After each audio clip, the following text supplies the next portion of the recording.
प्रिय दर्शकों, आज आप बीती की ये कड़ी लालच का पहला भाग देखने जा रहे हैं। इस भाग के अंत में हम इस कथा के संबंध में एक प्रश्न पूछेंगे जिसका उत्तर आप इस कड़ी के अंत में दिए गए पते पर लिख भेजें।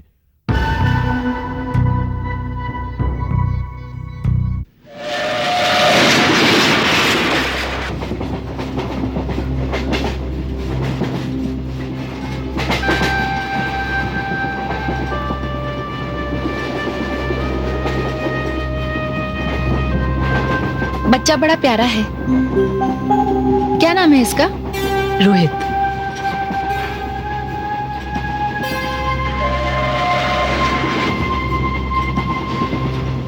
आप कहाँ जा रही हैं? बेलापुर। अच्छा, आप बेलापुर में रहती हैं? जी नहीं, मैं नौकरी के लिए जा रही हूँ। आपके हस्बैंड क्या करते हैं?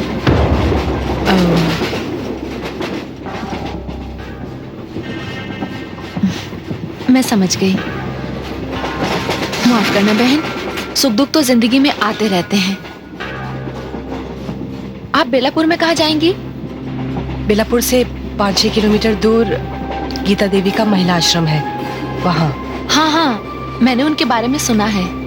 वो बहुत बड़ी सोशल वर्कर हैं। मैं बेलापुर से थोड़ी सी आगे रहती हूँ। मैं 1-2 हफ्ते के लिए मायके गई थी।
Excuse me. हाँ गीता महिला आश्रम कहाँ है? हाँ, यहाँ से 4-5 किलोमीटर की दूरी पर है, लेकिन इस छोटे स्टेशन से इस वक्त कोई सवारी नहीं मिलेगी। ओह, तो आपको सुबह तक इंतजार करना पड़ेगा। हाँ, अगर आप चाहें तो अंदर ऑफिस में आराम कर सकती हैं। जी नहीं, मैं यहीं वेट करूंगी। Thank you. जैसी आपकी इच्छा।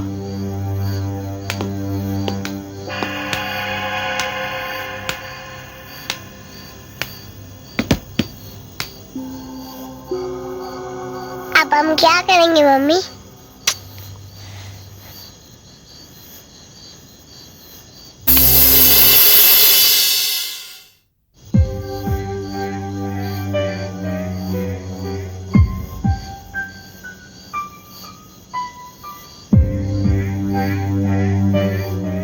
कहाँ जाना है?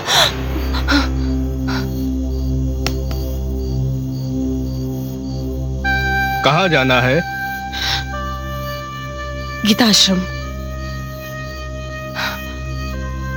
बाहर कोई टैक्सी मिलेगी? टैक्सी तो नहीं है, मेरा टांगा है। चलेंगी? मैं छोड़ दूंगा। तुम जानते हो कि गीता आश्रम कहाँ है? हाँ, रात बेरात सवारियां लेकर जाता रहता हूँ। अच्छा, किराया कितना? मैं वक्त का नाजायज फायदा नहीं उठाता। दिन हो या रात, मेरा तो बंधा किराया है 50 रुपया। ठीक है, तो चलिए।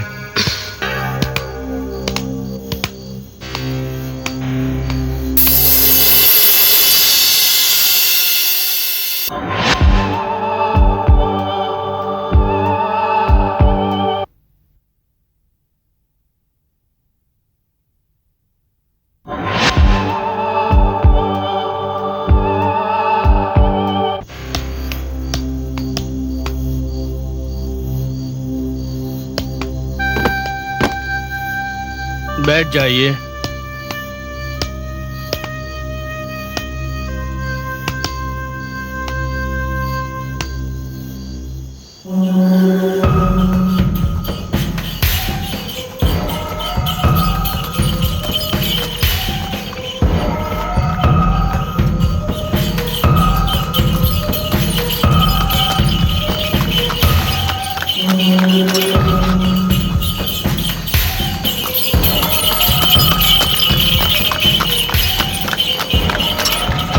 कितनी दूर है? बस थोड़ी ही दूर है।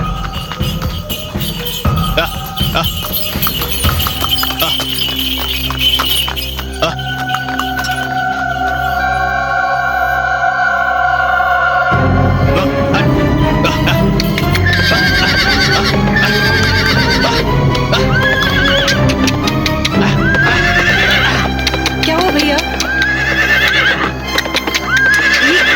ये हो क्या रहा है ये?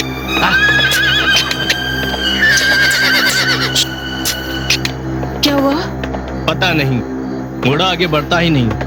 जबरदस्ती करूंगा तो भी दक जाएगा, बेकाबू भी हो सकता है। अब आगे आपको पैदल ही जाना होगा। लेकिन इतनी भयानक और अंधेरी रात में? नहीं नहीं, आश्रम बिल्कुल सामने है, वो देखो, वो रहा। अच्छा, ये लो आपके पैसे।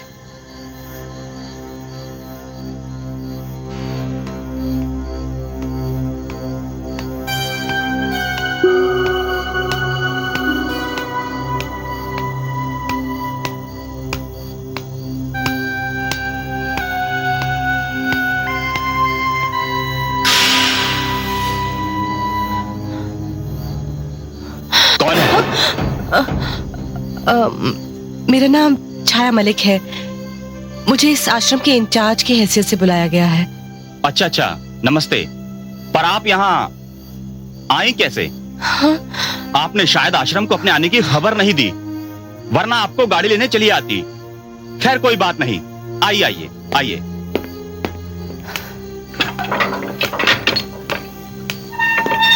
आइए, वो देखिए, वो रहा सामने ऑफिस। जाइए आप।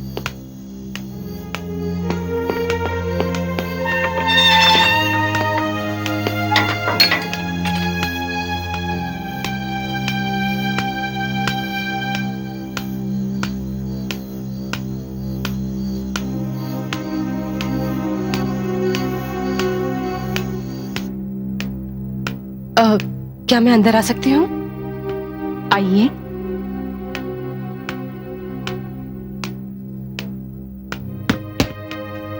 नमस्ते, मेरा नाम छाया मलिक है। मुझे गीता जी से मिलना है।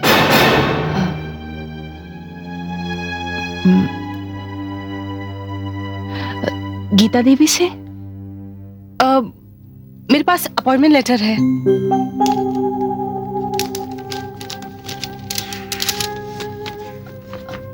हाँ, ये लेटर तो मैंने ही पोस्ट करवाया था। गीता जी, अब मैं आपसे कैसे कहूं?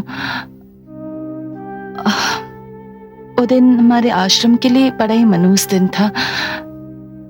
जिस दिन हम सब के दुर्भाग्य से गीता देवी हमें छोड़कर चली गई। क्या? हाँ बहन, आज 12 दिन हो गए उनकी मृत्यु को। लेकिन ये सब हुआ कैसे? होनी को कौन टाल सकता है? कल उनकी 13वीं है। उनके पति हरिद्वार से लौट रहे हैं उनकी अस्थियां लेकर।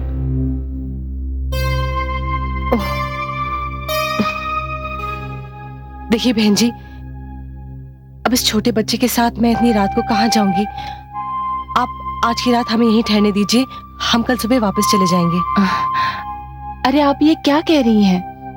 जी, अब जब नौकरी देने वाली ही नहीं रही तो नौकरी देने वाली भले ही न रही हो, लेकिन उन्होंने जिसे अपॉइंट किया है इंचार्ज तो उसी को बनना है। उनका फैसला टालने की हिम्मत किसी में भी नहीं। आपको कहीं भी जाने की जरूरत नहीं, आप यहीं पर रहोगी। चलिए, मैं आपको आपका रूम दिखाती हूँ। Thank you. चलो।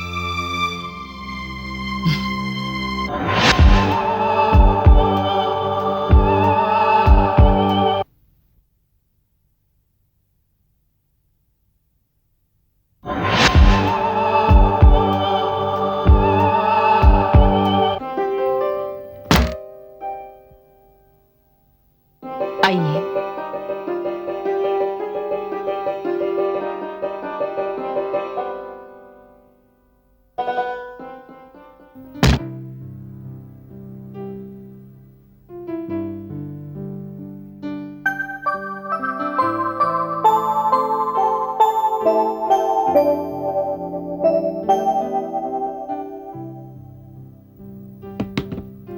मम्मी कितने अच्छे खिलौने हैं ना। ये सब कुछ तुम्हारा है। इस कमरे को गीता बहन की इच्छा के अनुसार ही सजाया गया था। वो जानती थी तुम्हारे साथ तुम्हारा बच्चा भी यहाँ आने वाला है। किसी चीज की जरूरत हो तो बता देना। नहीं, मुझे किसी चीज की कोई जरूरत नहीं। कितनी महान थी गीता जी, दूसरों की जरूरतों का कितना ख्याल था उन्हें। मैं कितनी बदनसीब हूं जो मुझे उनके साथ काम करने का मौका ही नहीं मिला। सिर्फ इतना ही नहीं, वो यहाँ पर बाजू वाले कमरे में रहती थी। उनकी ये इच्छा थी कि तुम और तुम्हारा बच्चा उन्हीं की निगरानी में रहे। काश ऐसा होता। खैर, ईश्वर की इच्छा। तुम आराम करो, कल सुबह बात करेंगे। जी। ओम शांति। ओम शांति।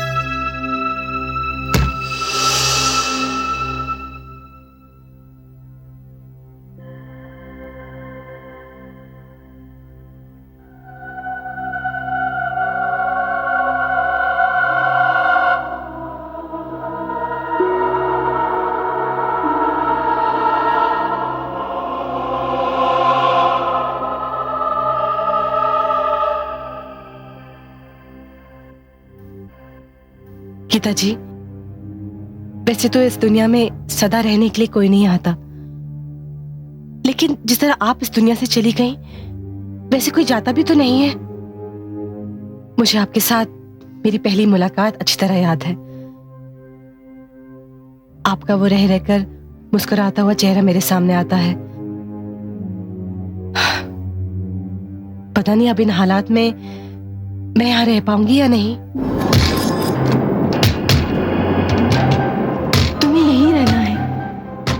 गीता के इस आश्रम को तुम्हारी जरूरत है।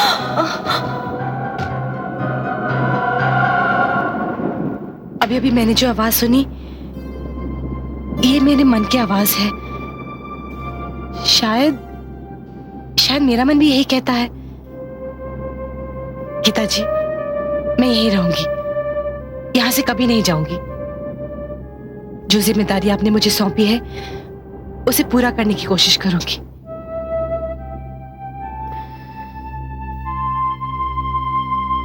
छाया बहन,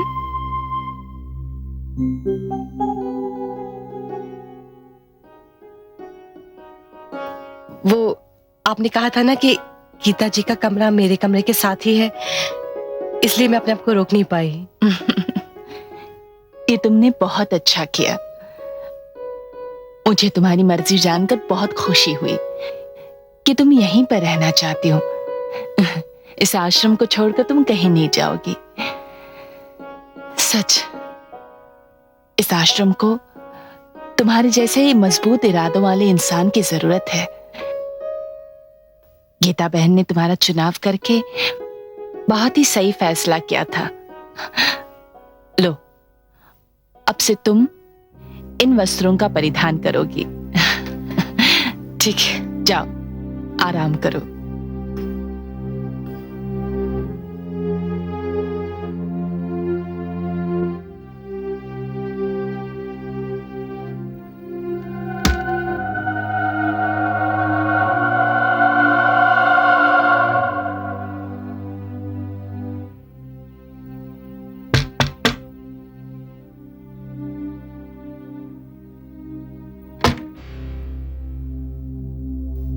ओम शांति। छाया बहन, आप इस आश्रम के परिधान में बहुत सुंदर लग रही हैं। चले? कहाँ चलना है? भाई सेवानंद आज हरिद्वार से लौट कर आ रहे हैं। भाई सेवानंद? हाँ, गीता देवी को गीता बहन और उनके पति को भाई सेवानंद कहते हैं आश्रम के सारे लोग। आपको भी उन्हें भाई सेवानंद करके ही कहना होगा। ठीक है चलिए। जी।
नमस्कार भाई सेवानंद। नमस्कार। ये लीजिए गंगा जल। भाई सेवानंद, अब इस आश्रम को चलाने के लिए एक नई इंचार्ज आई है। आप इस कलश को उन्हीं के हाथ में सौंप दीजिए। छाया बहन इस आश्रम की नई इंचार्ज।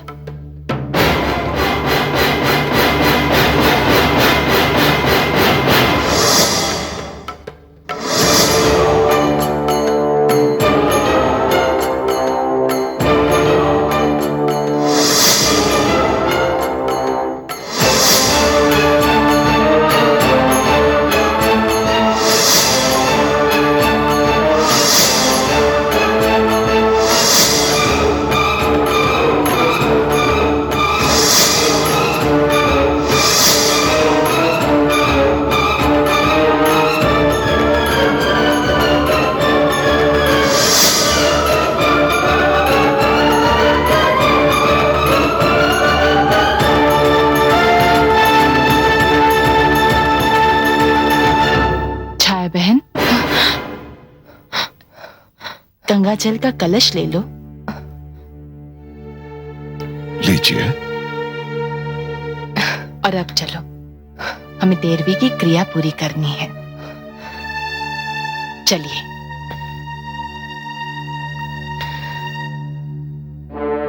ओम शांति। ओम शांति।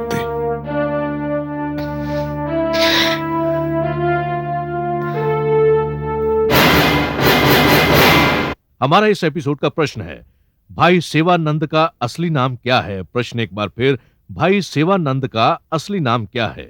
आपके उत्तर हमें एक प्रतियोगिता पोस्टकार्ड पर अगले शनिवार तक मिल जाने चाहिए। प्रतियोगिता में हमारे निर्णायक मंडल का निर्णय अंतिम एवं सर्वमान्य होगा। इस प्रतियोगिता के 2 विजेता चुने जाएंगे जिन्हें मिलेगा